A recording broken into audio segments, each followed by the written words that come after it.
కళ్యాణదుర్గం నియోజకవర్గంలో తెలుగుదేశం పార్టీ అభ్యర్థి అమిలినేని సురేంద్రబాబును భారీ మెజారిటీతో గెలిపించాలని మాజీ మంత్రి టీడీపీ అనంతపురం జిల్లా అధ్యక్షుడు రాయదుర్గం టీడీపీ ఎమ్మెల్యే అభ్యర్థి కాలువ శ్రీనివాసులు పిలుపునిచ్చారు.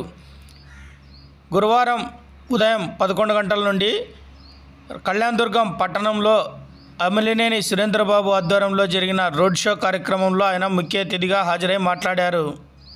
రాయదుర్గం, కళ్యాణదుర్గం నియోజకవర్గాల పరిధిలో ఉన్న భైరవాని తిప్ప ప్రాజెక్టుకు కృష్ణా జలాలు తరలించే కార్యక్రమం పూర్తి కావాలంటే కళ్యాణదుర్గంలో అమిలినేని సురేంద్రబాబు ఎన్నిక కావాల్సిన అవసరం ఉందని సందర్భంగా ప్రజలకు ఆయన పిలుపునిచ్చారు.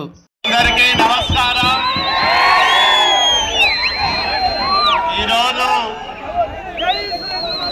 2024 ఎన్నికలకు కళ్యాణదుర్గం తెలుగుదేశం ఎమ్మెల్యే అభ్యర్థిగా అమిలినేని సురేంద్రబాబు గారు మీ ముందుకొచ్చారు. మాకు 25 సంవత్సరాలుగా సుపరిచితుడు, మంచి మిత్రుడు, మాతో పాటు రాజకీయాలు చేసిన వాడు, మాతో పాటు ఎదుగుతున్నవాడు.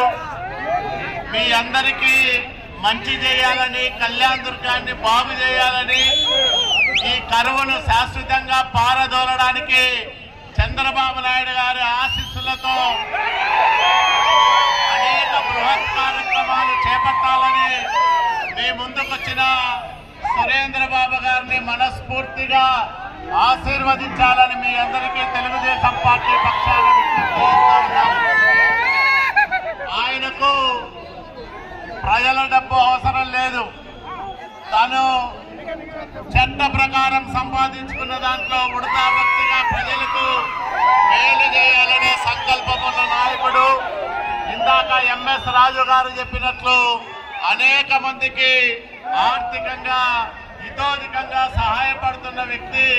అట్లాంటి వ్యక్తిని మీరందరూ కూడా మంచి మెజార్టీతో గెలిపించుకోవాలని చంద్రబాబు నాయుడు గారు మనందరికీ ఒక వరం ఇచ్చారు.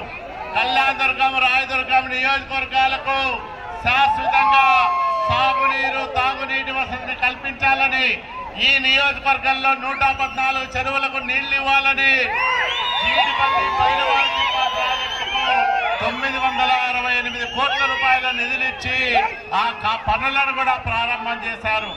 మన అదృష్టం కొద్దీ సురేంద్రబాబు గారే మరి ఆ కాలువ తవ్వే పనిని కూడా టెండర్ ద్వారా తీసుకున్నారు. ఖచ్చితంగా మళ్ళా మన ప్రభుత్వంలో ఈ కార్యక్రమం పూర్తి చేయాలని సురేంద్రబాబు గారికి రాయదుర్గం పక్షాన కోరుకుంటూ మరి ఈరోజు ఈ కార్యక్రమంలో పాల్గొనే అవకాశం కల్పించినందుకు నిర్వాహకులందరికీ ధన్యవాదాలు తెలియజేసుకుంటూ సెలవు.